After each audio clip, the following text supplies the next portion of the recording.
تفسیر قرآن پر مبنی پروگرام قول اللہ میر عدیل عارف کی جانب سے۔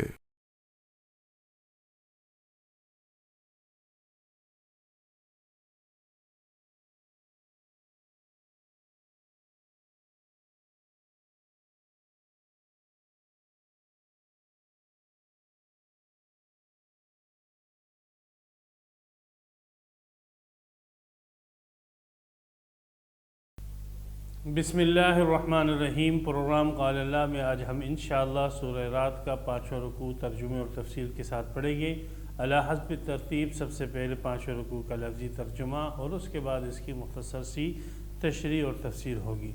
اعوذ باللہ من الشیطان الرجیم، بسم اللہ الرحمن الرحیم۔ وَلَقَدِ اسْتُهْزِئَ، اور بالتحقیق مذاق اڑایا گیا، برسل، رسولوں کا، من قبل کا، تجھ سے پہلے۔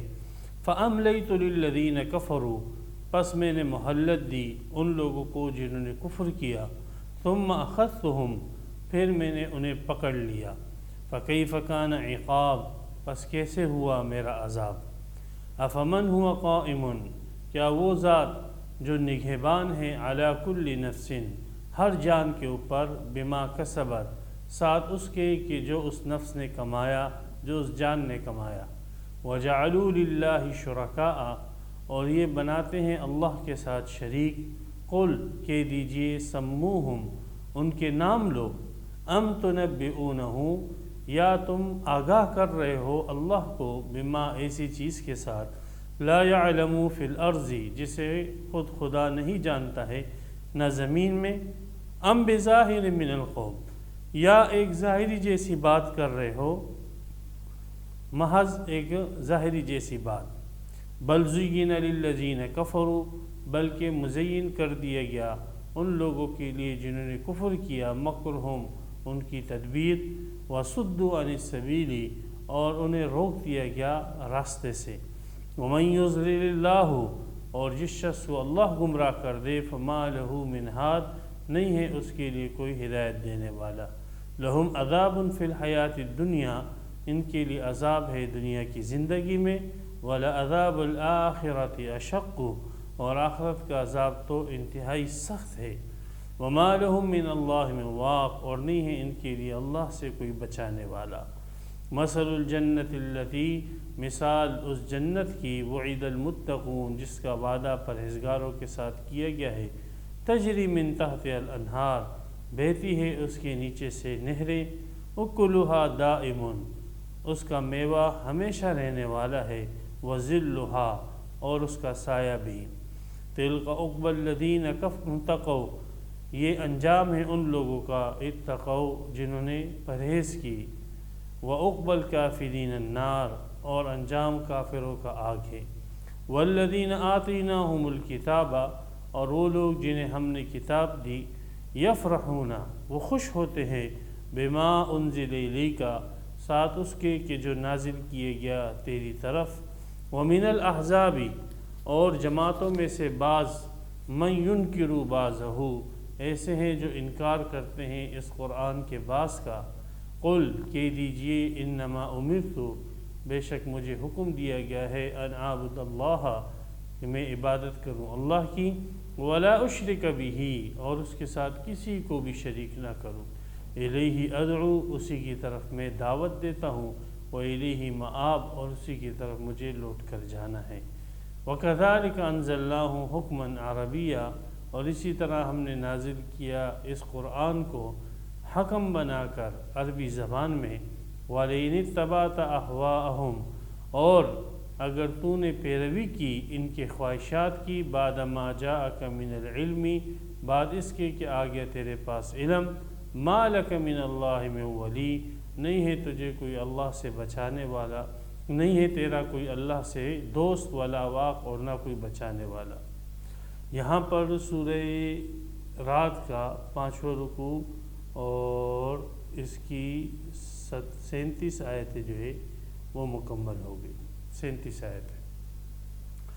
اب سورہ رات کے اس 5ویں رکوع کا مختصر جیسا وضاحت اور تشریح اور تفسیر۔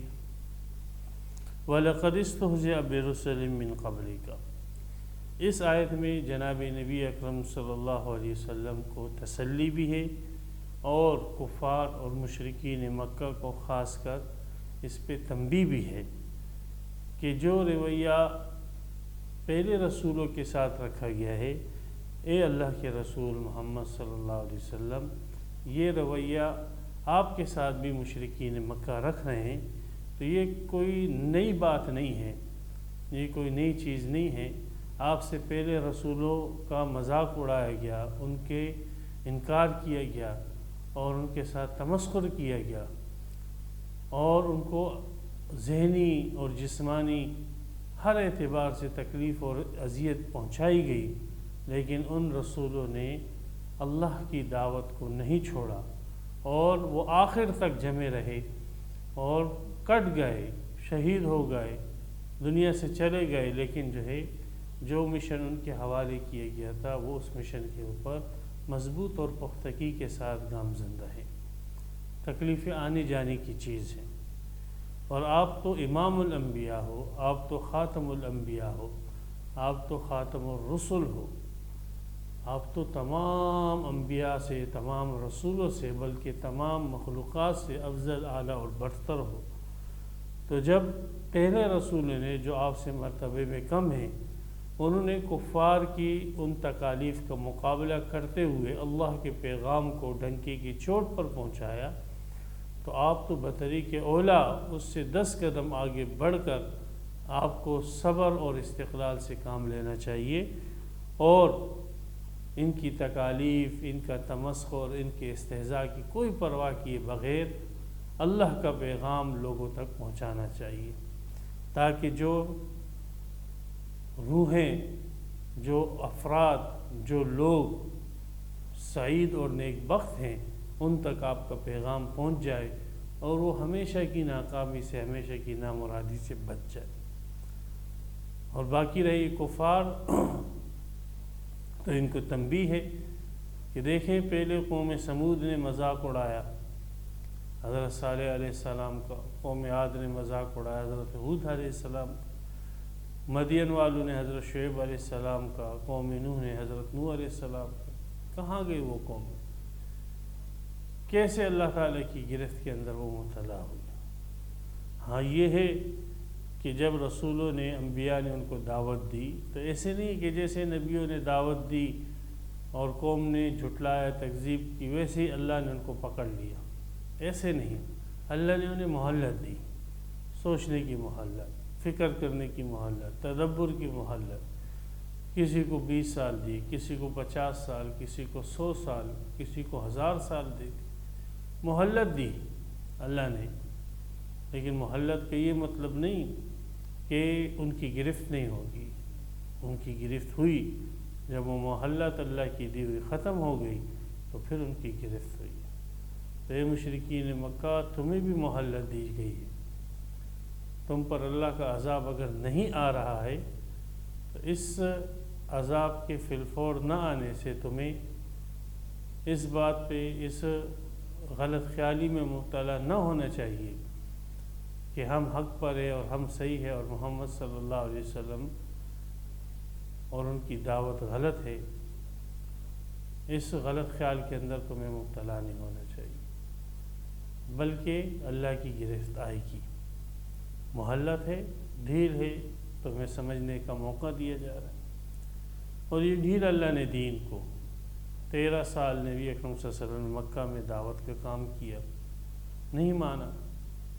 پھر اس سے اگلے سال آپ علیہ السلام جب مدینہ ہجرت کر کے آئے، ہجرت کے دوسرے سال ہی غزوہ بدر ہوا، اور 70 بڑے بڑے سردار اور بڑے بڑے جرنیل، کرنیل اور ان کے بڑے عزت والے لوگ وہ واصل جہنم ہوئے، اللہ کا عذاب ان پر آیا، کافی زخمی ہوئے، مال بھی گیا ان کا، جانیں بھی گئی ان لوگ۔ یہی حال ان کا احد میں ہوا، پھر یہی حال ان کا احزاب میں ہوا، دیگر چھوٹی موٹی جھڑپوں کے اندر بھی یہ ہوا۔ بالآخر 8 ہجری کو جب مکہ فتح ہوا تو یہ سارے صنادید قریش، رؤسائے قریش جو تھے، ان میں سے جو سلنڈر ہو گئے، تسلیم ہو گئے، ان کو معاف کر دیا گیا، اور جنہوں نے مقابلہ کیا انہیں قتل کر دیا گیا۔ اس طریقے سے یہ حرم شریف ابراہیم علیہ السلام کے علاقے کو، جس کی بنیاد توحید پر رکھی گئی تھی، شرک سے ہمیشہ کے لیے پاک کر دیا گیا۔ تو مہلت ختم ہو گئی۔ 8 ہجری تک یہ مہلت دی اللہ نے، اور وہ مہلت ختم ہو گئی۔ تو جب یہ آیت نازل ہوئی، وہ مہلت کا دور چل رہا تھا، اس لیے تنبیہ کی، نبی اکرم صلی اللہ علیہ وسلم کو تسلی، اور آپ علیہ السلام کے توسط سے تمام داعیان حق کو اور دین کی طرف دعوت دینے والوں کو یہ تسلی ہے کہ آپ صبر کریں جیسے انبیاء نے صبر کرا۔ فاصبر کما صبر اولو العزم من الرسل وَلَقَدِ اسْتُهْزِئَ بِرُسُلٍ مِّن قَبْلِكَ، آپ سے پہلے بہت سارے رسولوں کا مذاق اڑایا گیا۔ مذاق اڑانا ایک تو انکار ہے، اور ایک انکار سے بڑھ کر پھر مذاق اڑانا۔ نبی اکرم صلی اللہ علیہ وسلم کا مذاق اڑایا گیا، آپ پر فکرے کسے جاتے تھے، آپ کے لیے راستوں میں جو ہے کانٹے بچھا دیے جاتے تھے، آپ کے اوپر گندگی ڈال دی جاتی تھی۔ بخاری شریف میں جو حدیث ہے، سجدے میں تھے کہ مشرکین نے ہوجڑیاں لائی اور آپ علیہ السلام پر ڈال۔ یہ ساری تکلیفیں اور سب استہزاء انبیاء کرام کے حالات اگر ہم پڑھیں تو ان انبیاء کرام یہ صبر کے پہاڑ تھے، استقامت کے پہاڑ تھے، کیا کچھ نہ کیا قوم نے ان کے ساتھ، اتنا تمسخر، اتنا استہزاء، طائف سے بچے پیچھے لگا دی، تالیاں پیٹ رہے ہیں۔ ذرا انسان تصور کرے، ایک آدمی آگے بھاگ رہا ہو، پیچھے لوگ بھاگ رہے ہو، بچے بھاگ رہے ہو، برا بھلا کہہ رہے ہو، پتھر مار رہے ہو، اس سے بڑھ کر استہزاء اور کیا ہوگا۔ رسول پاک صلی اللہ علیہ وسلم، اللہ کی ان کے اوپر اربوں کھربوں رحمت نازل ہو کہ انہوں نے سب کچھ برداشت کیا، اللہ کے دین کے لیے برداشت کیا، اور ان تمام برگزیدہ انبیاء کی ارواح پر اللہ کی کروڑوں رحمتیں ہو کہ جنہوں نے اللہ کے دین کی سربلندی کے لیے یہ استہزاء، یہ تمسخر اور یہ تکالیف برداشت کی۔ تو بالتحقیق مذاق اڑایا گیا رسولوں کا آپ سے پہلے۔ فَأَمْلَيْتُ، بس میں نے ڈھیل دی، مہلت دی، لِلَّذِينَ كَفَرُوا كَافِرُونَ۔ اللہ کی سنت نہیں ہے کہ جیسے ہی پیغام پہنچا ویسے ہی عذاب آ جائے ان کے اوپر، یہ اللہ تعالیٰ کی سنت نہیں ہے۔ اللہ کی سنت یہ ہے کہ پیغام پہنچنے سے پہلے عذاب نہیں دیتے ہیں، اور پیغام پہنچنے کے بعد فی الفور عذاب نہیں دیتے، بلکہ انہیں مہلت دیتے ہیں تاکہ وہ اپنے حالت میں غور و فکر کر کے رجوع کرے اللہ کی طرف، اور اپنے جرائم سے اور اپنے کفر اور شرک سے براءت کا اعلان کر دے۔ لیکن اس کے باوجود بھی ثم تراخی کے لیے وہ جو مدت تھی بیچ میں، وہ وقت جو دیا گیا تھا وہ گزر گیا، اس کے باوجود یہ لوگ ایمان نہیں لائے، اپنے جرائم سے انہوں نے توبہ نہیں کی۔ اخذتہم، میں نے ان کو پکڑ لیا۔ یہ اللہ کا دستور ہے پھر کہ ظالم کو اللہ چھوڑتے نہیں ہیں، ظالم کی گرفت کرتے ہیں۔ فَكَيْفَ كَانَ عِقَابِ، بس کیسا ہوا میرا عذاب۔ اللہ کا عذاب بڑا سخت ہے۔ کوئی ان کافروں سے پوچھے جن پر یہ اللہ کا عذاب آیا، یہ جسموں سے گزر کر روح تک سرایت کرتا ہے، یہ اللہ کا عذاب ایسی سخت چیز ہے۔ اللہ ہم سب کی حفاظت فرمائے۔ تو اللہ کا عذاب کیسا ہوا، اس کا جواب تو وہی لوگ دے سکتے ہیں کہ جنہوں نے اس عذاب کا مزہ چکھا، اور اگر ان کو اٹھا لیا جائے تو اور ان سے یہ سوال کیا جائے کہ فَكَيْفَ كَانَ عِقَابِ، اللہ کے عذاب کا مزہ تمہیں کیسے لگا۔ تو وہ کہے گی کہ اگر ہمارا جسم چھریوں سے کاٹ دیا جاتا، کینچیوں سے کاٹ دیا جاتا، ایک ایک بوٹی ہماری کاٹ دی جاتی، تو اتنی ہمیں تکلیف نہیں ہوتی جتنی تکلیف اللہ کے عذاب سے ہمیں ہوئی ہے۔ اللہ کا عذاب بڑی سخت چیز ہے، انسان کے اندر احساس کا مادہ کئی گنا زیادہ ہو جاتا ہے، اور اس تکلیف کو وہ کئی گنا زیادہ محسوس کرتا ہے جتنی تکلیف ایک عام آدمی جو ہے وہ محسوس کرتا ہے۔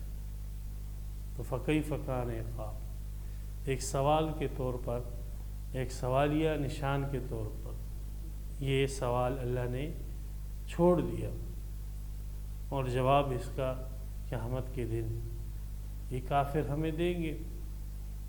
ہم ان سے پوچھیں گے کہ آپ پر اللہ کا عذاب آیا تھا، تو آپ نے اس کو کیسا پایا، کیسا محسوس کیا؟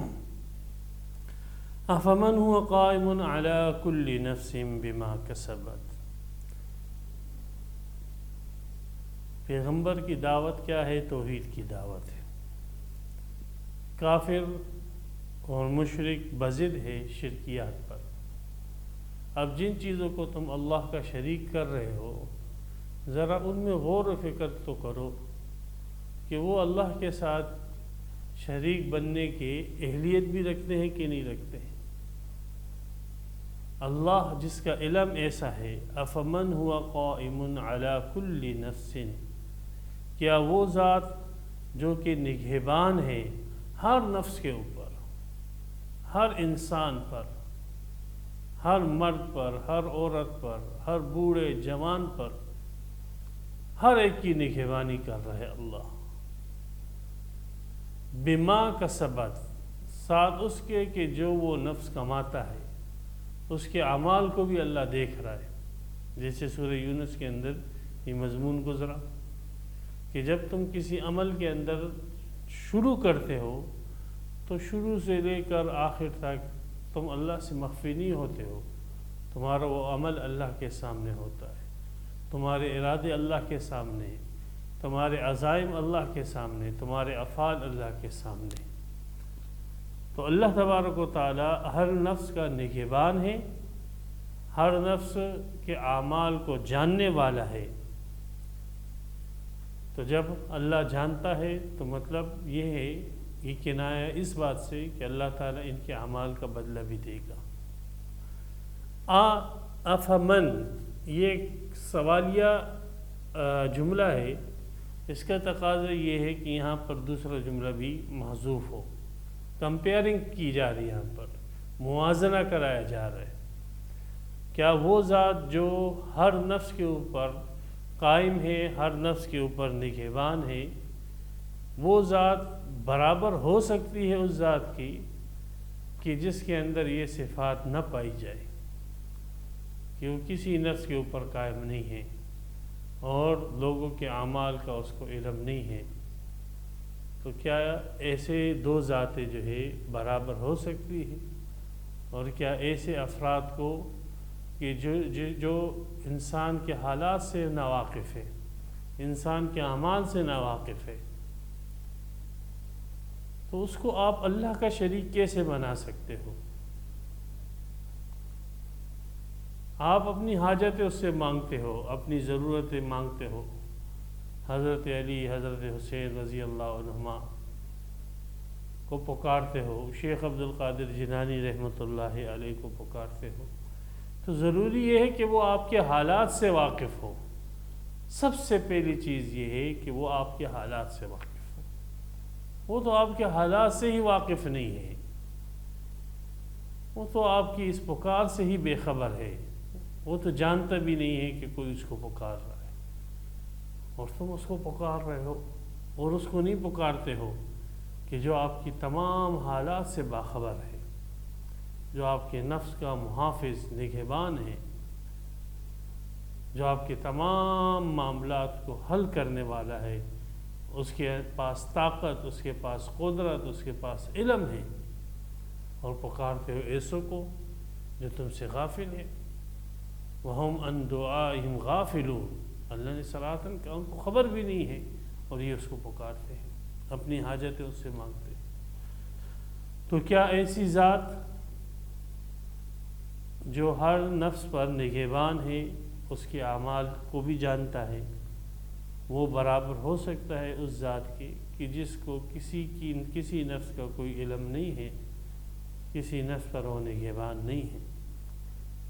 جواب واضح ہے کہ دونوں برابر نہیں ہو سکتے اور یہ اس کا شریک نہیں بن سکتا۔ اور یہ جواب خود بھی یہ مشرک مانیں گے۔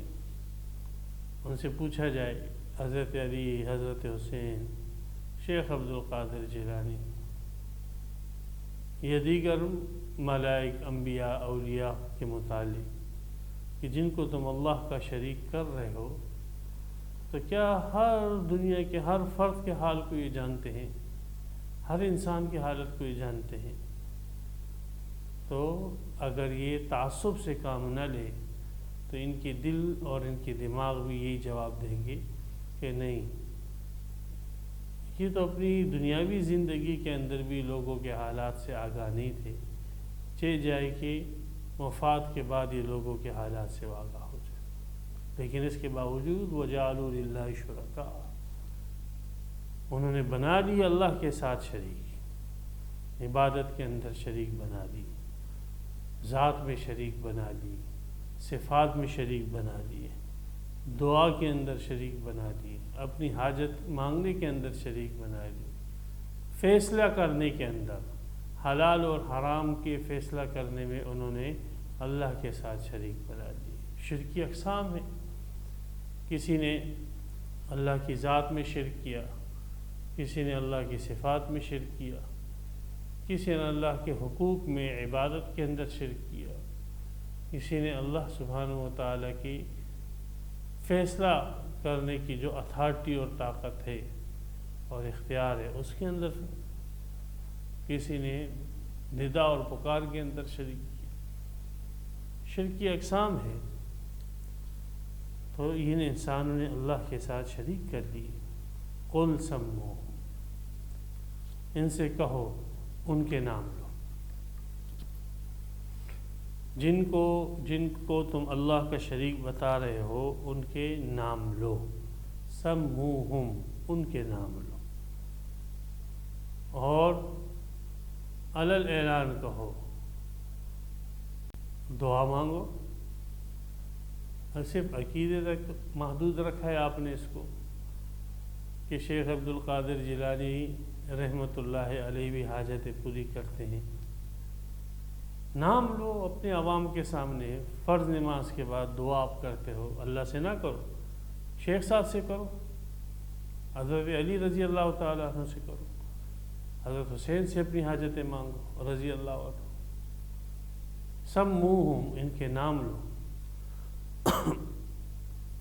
یا سموہم کے ایک اور معنی ان کی صفات بیان کرو، ان کی کوالٹی بیان کرو، جیسے اللہ کی صفات قرآن بیان کرتا ہے، ان کی صفات بیان کرو، لیکن ان کی صفات بیان نہیں کر سکتے، اس لیے کہ ان کی صفات اگر یہ بیان کریں گے تو پوری حالات اس کی اور پوری سیرت ان کی یہ بتلاتی ہے کہ یہ خود بیچارے محتاج رہے ہیں، یہ خود اللہ سے مانگتے رہے ہیں۔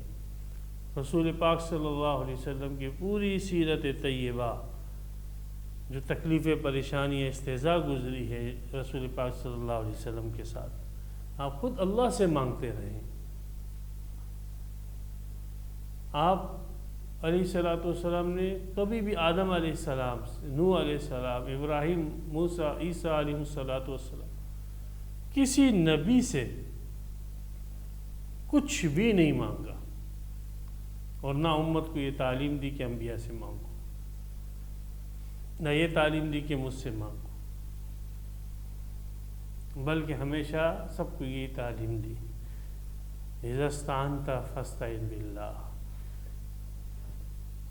جب مدد مانگنی ہو تو صرف ایک اللہ سے مدد مانگو، وَإِذَا دَعَوْتَ فَادْعُ اللَّهَ، جب پکارنا ہو تو صرف ایک اللہ کو پکارو، ان کی صفات بیان کرو۔ حضرت علی شہید نہیں ہوئے، حضرت حسین رضی اللہ عنہ پورے خاندان سمیت شہید نہیں ہوئے، ان کی صفات بیان کرو، شیخ عبد القادر جیلانی کے حالات بیان کرو، ان کی کتاب غنیت الطالبین کو لوگوں کے سامنے فتول غیب کو بیان کرو۔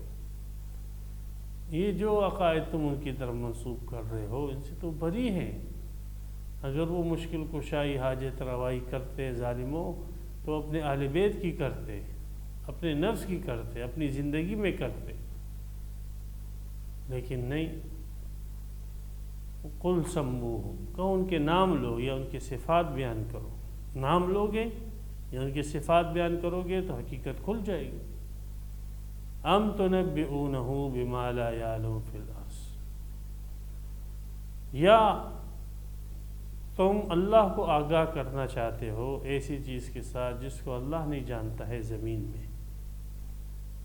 اللہ کو تو یہ علم نہیں ہے کہ زمین میں میرا کوئی شریک ہے، میرا کوئی پارٹنر ہے، تو تم اللہ کو اپنے اس فعل کے ذریعے سے، اپنے اس عقیدے کے ذریعے سے گویا اللہ کو یہ آگاہ کرنا چاہتے ہو اور اللہ کے علم کے اندر اضافہ کرنا چاہتے ہو کہ آپ کو معلوم نہیں ہے لیکن زمین میں فلاں فلاں فلاں فلاں شخص وہ آپ کا شریک ہے، اور دنیا میں جس کا بھی کوئی کام ہے وہ آپ کے بجائے وہ شخص اس کا کام کر لے گا۔ تو اللہ تعالیٰ کو تو اس بات کی خبر نہیں ہے، تو کیا تم اپنے اس عقیدے کے ذریعے اللہ کو آگاہ کرنا چاہتے ہو؟ تو جس چیز کی اللہ کو خبر نہیں اس کا کوئی وجود ہی نہیں ہے۔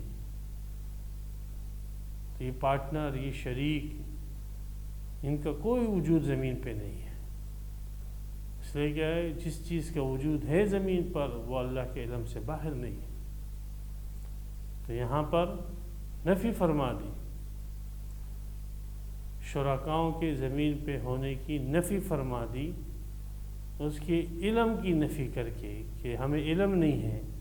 تو جب علم نہیں ہے اور اللہ کے علم سے کوئی چیز باہر نہیں تو زمین پہ اللہ کا کوئی پارٹنر اور شریک بھی نہیں۔ ام بظاہر من القول، یا یہ شریک کرنے سے تمہارا مقصد ایک ظاہری اور سرسری جیسی بات ہی کرنی ہے، بس بغیر سوچے سمجھے، جیسے ایک آدمی ایک بات کر لیتا ہے، ایک جاہل آدمی ایک بات کر لیتا ہے، اس کو علم نہیں ہے، بس سن لیا، بڑوں سے سن لیا اور اس نے اس سے سن لیا، زید عمر بکر سے سن لیا اور ایک ظاہری بات کر لی، بس کر لی۔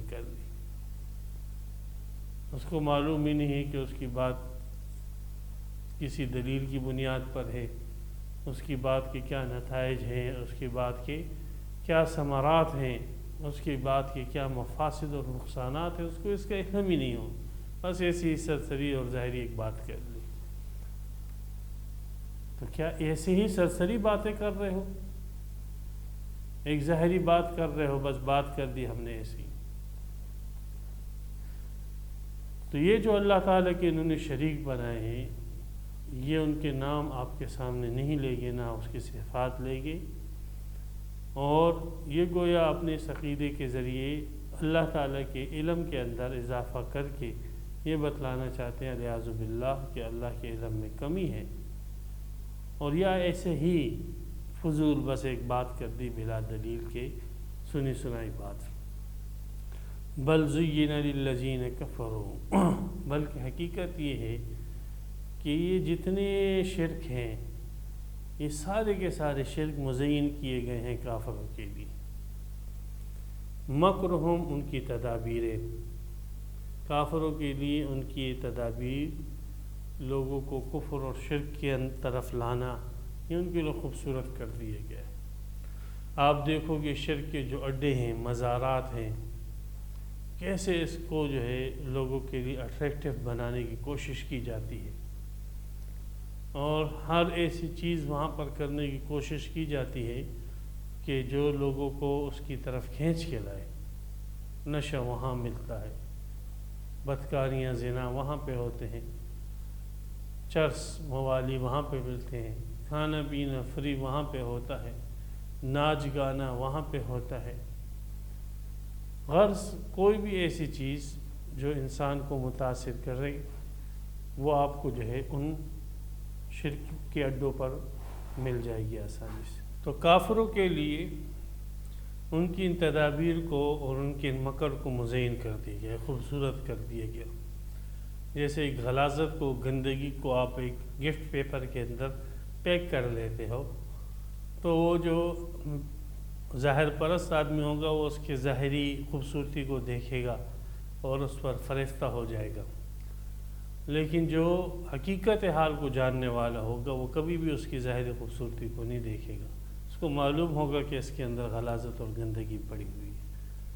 تو مزین کر دیا گیا کافروں کے لیے مکرہم، ان کا یہ مکر، ان کا یہ تدبیر، یعنی ان کا یہ شرک کو مزین کیا گیا۔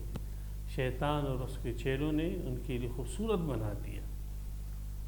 شرک کی کسی بھی قسم کو آپ لے لو، جمہوریت کو آپ لے لو، کتنا خوبصورت کر کے جو ہے، اور خوبصورت الفاظ، خوبصورت جملوں کے اندر یہ دنیا کا سب سے بڑا شرک یہ انسانوں کے اندر داخل کر دیا گیا۔ وطن پرستی کا شرک انسانوں کے اندر داخل کر دیا گیا، خوبصورت ٹائٹل کے ساتھ، پرکشش گانوں کے ساتھ، ترنم کی نظموں کے ساتھ اور زوردار تقاریر کے ساتھ ماحول کریٹ کیا گیا، ڈرامے بنائے گئے، فلمیں بنائی گئی وطن کے اوپر۔ تو یہ سب اس قسم کی شرکیات کو یاد رکھیں، انسانوں کے اندر ایسے نہیں بلکہ مزین کر کے داخل کیا جاتا ہے۔ یہاں پہ مکرہم سے مراد ان کا شرک ہے، کافروں کے لیے ان کے مکر یعنی شرک کو جو ہے مزین کیا گیا۔ شرک مکر کہا، یہ تدبیر ہے ان کی، شرک ان کی ایک تدابیر ہے،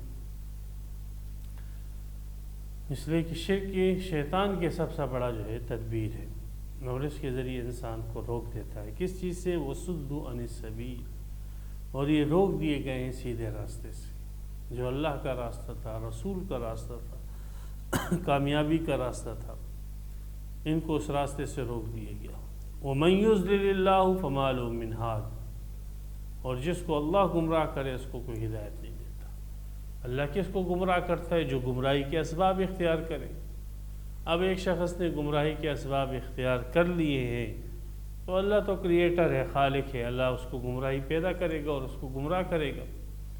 اب کوئی آئے کہ نہیں اس نے گمراہی کے اسباب پیدا کیے، اس نے گمراہی کے اسباب اگرچہ اختیار کیے، ہم ہدایت دے کہ کوئی مائی کا لاگ کسی کا باپ بھی نہیں کر سکتا۔ جس کو اللہ گمراہ کر دے تو اس کو کوئی ہدایت نہیں دے سکتا۔ گمراہی کے اسباب اختیار کر رہے ہو اور آپ کہتے ہیں میں اس کو ہدایت دے دوں۔ ہدایت اللہ اس کو دیتا ہے، یہدی الیہ من ینیب، جو ہدایت کی طلب تو رکھے، ہدایت کی طرف رجوع تو رکھے، یہ چاہے تو صحیح کہ مجھے ہدایت ملے، اللہ اس کو ہدایت دیتے۔ جس کے دل میں یہ تمنی نہیں ہو کہ مجھے ہدایت ملے، اور جس کی تمنی یہ ہو کہ بس میرا کفر اور ضلالت ہی صحیح ہے، تو اللہ تعالیٰ ایسے شخص کو کبھی بھی ہدایت نہیں دیتا، اور دنیا کا کوئی بھی شخص، کوئی بھی مخلوق، کوئی بھی انسان، کوئی بھی جن، فرشتہ اس کو ہدایت نہیں دے سکتا۔ لہم عذاب فی الحیات الدنیا، یہ کافر جو ہے یہ عذاب میں مبتلا ہے دنیا کے اندر بھی۔ ہاں، عذاب ہم سمجھتے ہیں کہ مال نہ ہو یہ عذاب ہے، اولاد نہ ہو عذاب ہے، نہیں، مال اولاد یہ تو راحت کے اسباب ہیں، اصل چیز تو راحت ہے، سکون ہے۔ یہ سب چیزوں سے مقصد جو ہے وہ سکون حاصل کرنا ہے۔ ان کے پاس یہ سب چیزیں ہوتی ہیں لیکن سکون نہیں ہوتا، عذاب کے اندر مبتلا ہے۔ دور کے ڈھول سہانے بھائی جان، دور کے ڈھول سہانے۔ جتنے یہ کافر بیچارے جو ہے ناسکونی کے اندر ہے، بے اطمینانی کے اندر ہے، پریشان ہے، خدا کی قسم مسلمان اس کے 100% حصے میں مبتلا نہیں، گناہگار سے گناہگار مسلمان۔ یہ اتنے پریشان ہیں، اتنے ٹینشن میں ہیں، ان کی زندگی، یہ بیچارے جو ہے یہ تو سکون چیزوں کے اندر ڈھونڈتے ہیں، لیکن جب اللہ ہی سکون نہ دے تو کون ان کو سکون دے سکتا ہے؟ اور دوسری طرف مسلمان ہے، سکون کے اسباب اس کے پاس نہیں ہے لیکن اللہ اس کو سکون دیتا ہے۔ اللہ اس کو راحت دیتا ہے، اطمینان قلب دیتا ہے۔ تو لہم عذاب فی الحیات الدنیا، دنیا کی زندگی میں ان کے لیے عذاب، وعذاب الآخرت اشق، ہاں آخرت کا عذاب وہ تو بہت ہی زیادہ سخت ہے، مشقت والا ہے، بہت ہی زیادہ۔ وما لہم من اللہ من اللہ، کوئی بچانے والا بھی تو نہیں ہے کہ کوئی اللہ کے مقابلے میں کھڑا ہو کر ان کو بچا لے، نہیں بچا سکتے۔ ہاں اللہ نے جو اعمال دیے، جو عقائد دیے ہیں، ان کو اختیار کر لے تو اللہ کے عذاب سے بچ سکتا ہے۔ یہ تو اس جماعت کا ذکر تھا جس نے شرک کیا۔ اس کی مزید جو ہے وضاحت کے لیے اس کی ضد کو ذکر کیا جا رہا ہے، اور وہ ہے ماننے والے، مطیعین، اطاعت گزار، پرہیزگار۔ ان لوگوں کے لیے کیا ہے؟ تو فرمایا مثل الجنت التی وعد المتقون۔ مثل کے ایک معنی تو صفت کے آتے ہیں کہ جنت کی صفت جس کا وعدہ کیا ہے متقین کے ساتھ، جنت کے حالات، جنت کی صفات جس کا متقین کے ساتھ وعدہ ہے، وہ جنت ایسی ہے کہ تجری من تحت الانہار، اس کے نیچے سے نہریں بہتی ہوگی۔ اور مثل کے دوسرے معنی آتے ہیں، یہ جو مشہور ہے تشبیہ کے لیے مثال، تو جنت جو ہے ہماری عقلوں سے وراء الورا ہے، بہت دور ہے اللہ کی وہ نعمتیں، ما لا عین رأت ولا اذن سمعت ولا خطر بقلب بشر، نہ آنکھوں نے سنا، نہ آنکھوں نے دیکھا، نہ کانوں نے سنا، نہ کسی انسان کے دل پر اس کا وہم و گمان ہے۔ یہ جنت ہے۔ لیکن اس جنت کی تشبیہ اگر دی جا سکتی ہے تو باغات کے ساتھ دی جا سکتی ہے، دنیا کے باغات کے ساتھ۔ تو دنیا کے باغات دیکھ کر آپ کو ایک گنا جنت کا تصور حاصل ہو جائے گا، اگرچہ اس کی حقیقت اس سے بالکل الگ ہے۔ تو مثل کے دوسرے معنی تشبیہ کے بھی کیے گئے، مثال کے بھی۔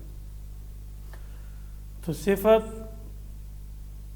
حالات اس جنت کی جس کا متقین کے ساتھ وعدہ کیا ہے، اس کے نیچے سے نہریں بہتی ہوگی، اکلھا دائم،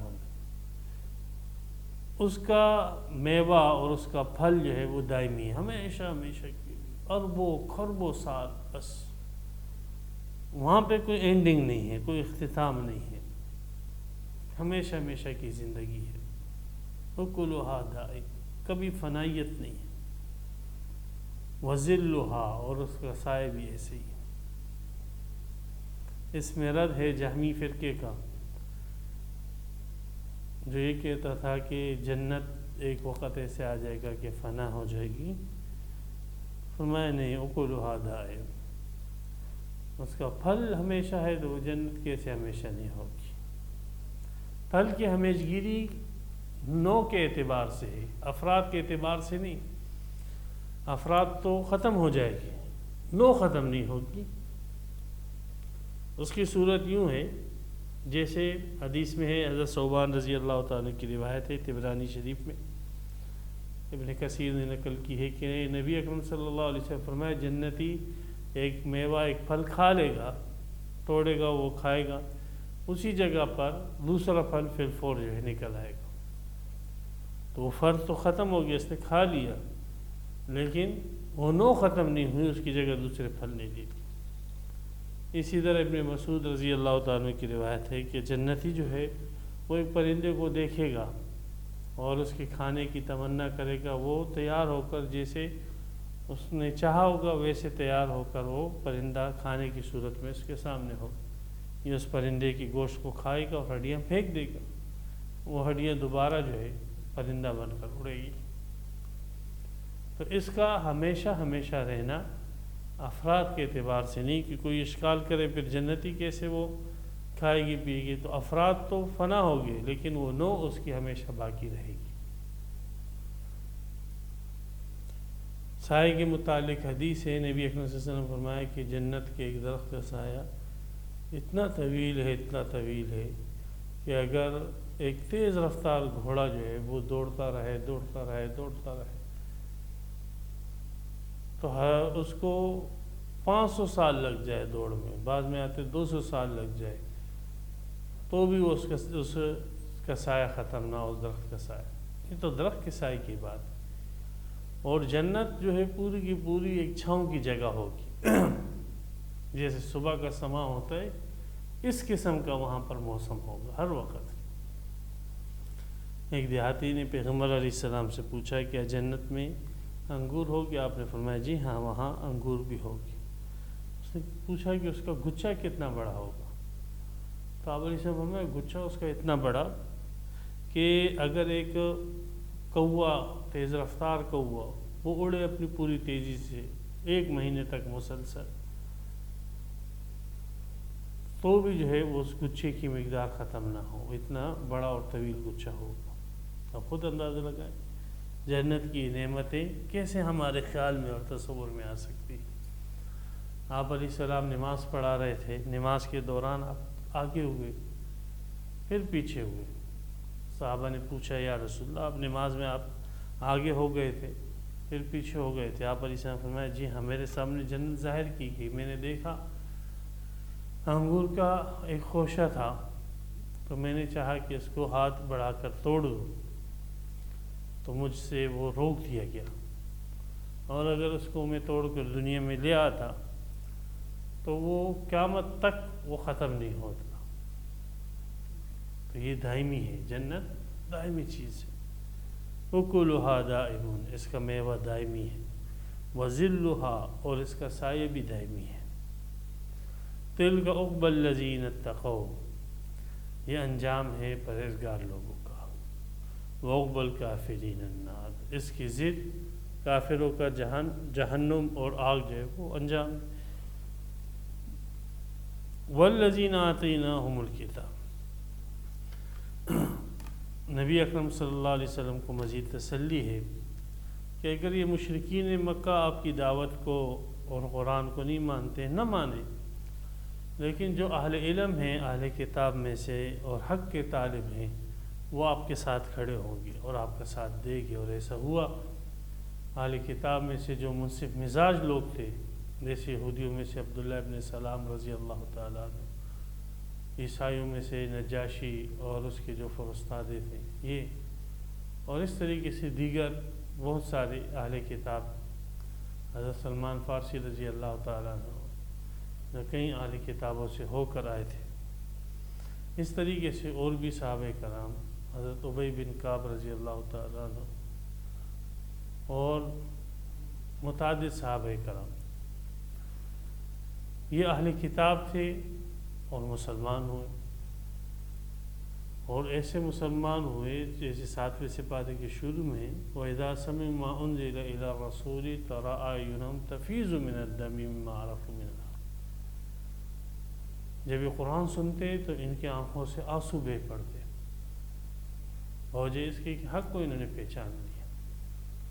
تو اگر یہ مشرکین مکہ نہیں مان رہے ہیں تو نہ مانیں۔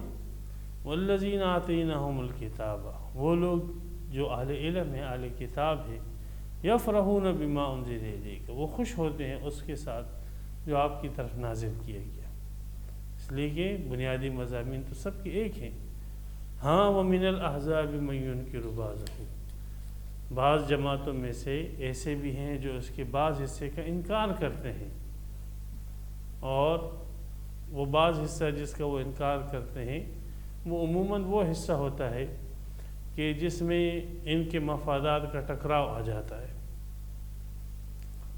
جس میں ان لوگوں کی حقیقت کی کلی کھول دی گئی جاتی ہے، جن میں ان کے برے عقائد اور نظریات کی تردید کی جاتی ہے۔ مثلا حضرت عیسیٰ علیہ السلام کی صحیح جو ہے صحیح مقام جو جب متعین کیا جاتا ہے تو یہ بات جو ظالم اور ناحق عیسائی ہوتے ہیں ان کو برداشت نہیں ہوتی، وہ اس کا انکار کرتے ہیں۔ حضرت سلیمان، حضرت داؤد علیہ السلام کا جب مقام نبوت متعین کیا جاتا ہے تو یہ بات یہودیوں کو برداشت نہیں ہوتی۔ اسی طریقے سے بہت ساری شرکیات کی جب تردید ہوتی ہے، کفریات اس کی تردید ہوتی ہے، تو یہ چیزیں جو ہے ان کو برداشت نہیں ہوتی، اس کا وہ انکار کرتے ہیں۔ باقی بنیادی مضامین جو ہے وہ تو توحید، رسالت، بنیادی مضامین ہیں، ایک توحید ہے، ایک رسالت ہے اور ایک آخرت۔ تو یہ بنیادی مضامین تو تورات، زبور، انجیل، قرآن مجید سب کے ہیں۔ قل کہہ دو بنیادی مضامین قرآن کے بھی یہی ہے، انما امرت ان اعبد اللہ، مجھے حکم دیا گیا کہ میں اللہ کی عبادت کروں، ولا اشرک بہ، اس کے ساتھ شریک نہ کروں۔ یہ توحید آ گئی اس میں، اور سابقہ کتابوں میں اتفاق، الیہ ادعو، اسی کی طرف میں دعوت دیتا ہوں، اللہ کی طرف دعوت دیتا ہوں، اس میں رسالت آ گئی۔ وَإِلَيْهِ مَآبِ، اور اسی کی طرف مجھے لوٹ کر جانا ہے، اس میں آخرت آ گئی۔ تو یہ بنیادی مضامین تینوں جو ہے یہاں پر جمع ہو گئے۔ وَكَذَلِكَ أَنزَلْنَاهُ حُكْمًا عَرَبِيًّا، تو نبی اکرم صلی اللہ علیہ وسلم پر قرآن کا آنا کوئی اچنبھے کی بات تو نہیں، اور نبی اکرم صلی اللہ علیہ وسلم پر نئے احکامات اور نئی زبان میں نئی کتاب کا آنا کوئی اچنبھے کی بات تو نہیں ہے۔ حضرت موسیٰ علیہ السلام، حضرت عیسیٰ علیہ السلام، داؤد علیہ السلام، ابراہیم علیہ السلام پر جو کتابیں نازل ہوئی ان کے موقعوں کے حساب سے نازل ہوئی تھی اور ان کی زبانوں میں نازل ہوئی۔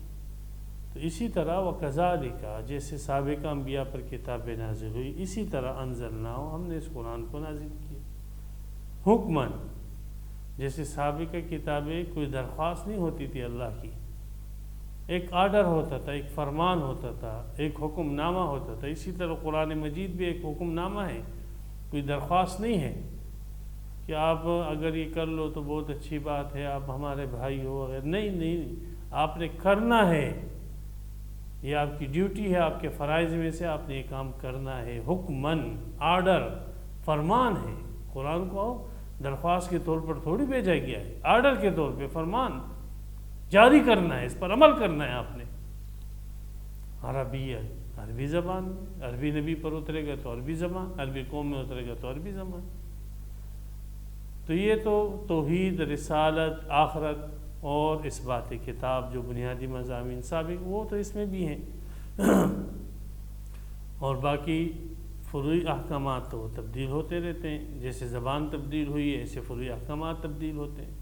وَلَئِنِ اتَّبَعْتَ أَهْوَاءَهُمْ بَعْدَ مَا جَاءَكَ مِنَ الْعِلْمِ، اب علم یہ ہے جو محمد صلی اللہ علیہ وسلم پر نازل ہوا، اور اب وہی چیز جو ان کے پاس تھی، اہل کتاب کے پاس وہ علم تھا، لیکن اب علم نہیں ہے، اب وہ خواہش پرستی بن گئی۔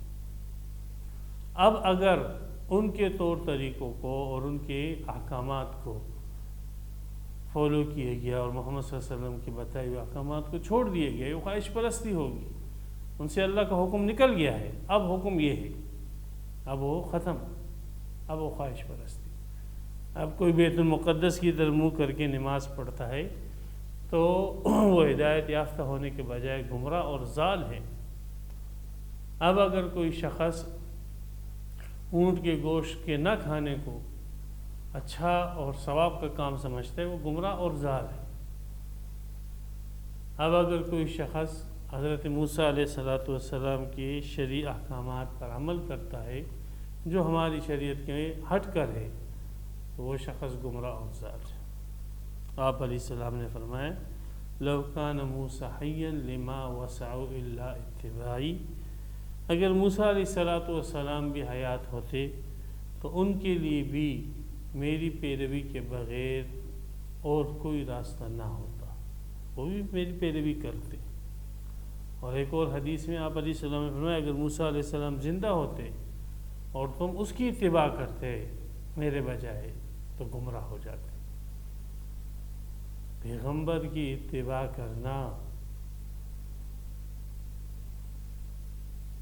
وہ گمراہی ہو موسیٰ علیہ السلام کی محمد صلی اللہ علیہ وسلم کے مقابلے میں، تو زید عمر بکر کی اور خاندان کی اور حکومتوں کی اور وزارتوں کی ان کی اتباع کرنا، ان کے ان احکامات کو شرعی احکامات پر ترجیح دینا، ان کے طور طریقوں کو اللہ کے اور رسول کے احکامات پر ترجیح دینا، اس سے بڑھ کر کوئی گمراہی ہو سکتی ہے؟ تو علم اب یہ ہے جو محمد صلی اللہ علیہ وسلم کے پاس ہے، جو قرآن حدیثی علم ہے۔ اب وہ سب چیزیں خواہش پرستی، تو وَلَئِنِ اتَّبَعْتَ أَهْوَاءَهُمْ، اگر تو نے ان کی خواہشات کی پیروی کی، بعد ما جاءك من العلم، بعد اس کے کہ آ گیا تیرے پاس علم، ما لَكَ من اللہ من ولی ولا واق، تو اللہ کے مقابلے میں پھر نہ تیرا کوئی دوست ہے، کوئی ولی اللہ تیرا ساتھ نہیں دے گا، کوئی ولی تیرے ساتھ نہیں، نہ شیخ عبد القادر جیلانی ہوگا، نہ حضرت علی ہوگا، نہ حضرت حسین ہوگا، ولا واق، اور تجھے کوئی بچانے والا نہیں ہوگا، محمد صلی اللہ علیہ وسلم بھی تجھے نہیں بچا پائے گی۔ اگر تو نے اللہ کے مقابلے میں اغیار کے طور طریقوں کو، اللہ کے حکموں کے مقابلے میں انسانوں کے طور طریقوں کو ترجیح دی۔ یہاں پر سورہ رات کا 5واں رکوع اور 37 آیتیں تام ہوئیں۔ اللہ تعالی ہمیں توحید کے ساتھ وابستہ رکھے، اور شرک اور شرک کی تمام اقسام اور ظاہری باطنی چھوٹے بڑے ہر قسم کی شرک سے ہمیں ہماری آل اولاد کو محفوظ رکھے، اور اسی پر ہم سب کو موت عطا فرمائے۔ وآخر دعوانا الحمدللہ رب العالمین۔ تفسیر قرآن پر مبنی پروگرام قول اللہ میر عدیل عارف کی جانب سے